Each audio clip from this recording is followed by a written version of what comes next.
most powerful person in the world is a storyteller, said Steve Jobs. And he couldn't be more right.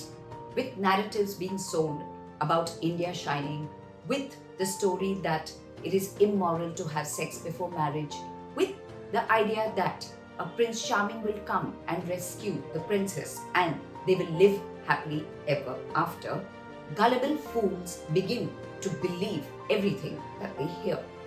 Welcome. Welcome to today's episode of How Not to Fall for Stories.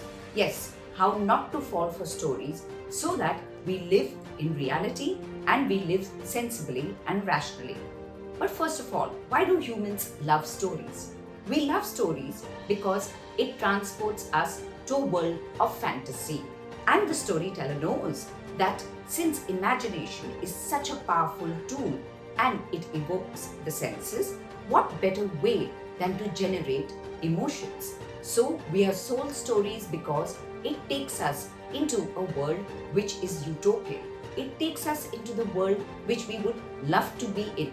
It creates a fantasy, it creates a dream, and it gives us hope.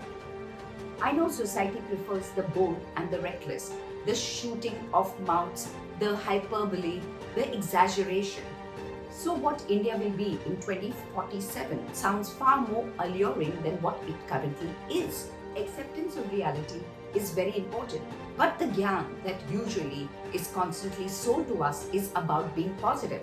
I know being positive minimizes anxiety for a bit, but once the bubble bursts, it becomes extremely difficult for us to be able to cope. So it is better to be realistic, because just imagining and expecting a la la land or having our clouds in the air is not the healthiest way to live. Then the ability of the human being to be rational, skeptic, and discerning hasn't unfortunately taken place. We are far more anecdotal than statistical.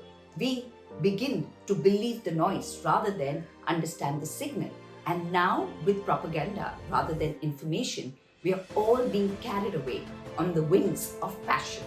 It is very important for us to be able to discern, to sift the wheat from the chaff, to be able to understand the basics, because in the PR and marketing exercises that are taking place and are also common, even a donkey is beginning to look like a horse. But after the paraphernalia which has adorned the donkey begins to fall off, you begin to really notice that the donkey may not only be a donkey now, but may be an ass.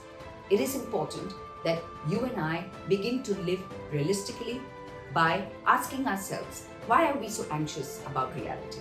What is it that this positive thinking takes us away from? Anxiety?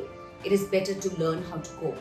How can we be more statistical in our outlook? It is important for us to realize the distinction between information and propaganda and realize that we are all being fed stories. Listening to narratives will make us possibly falter, but having the ability to see reality for what it is will empower. Do trust me, if you begin to live in this manner, you will be far more healthier and happier. If you like what you hear, please do hit the like button, please do share my video, and of course continue to write to me at varkha@varkhachulani.com. Till next week, it's goodbye and thank you.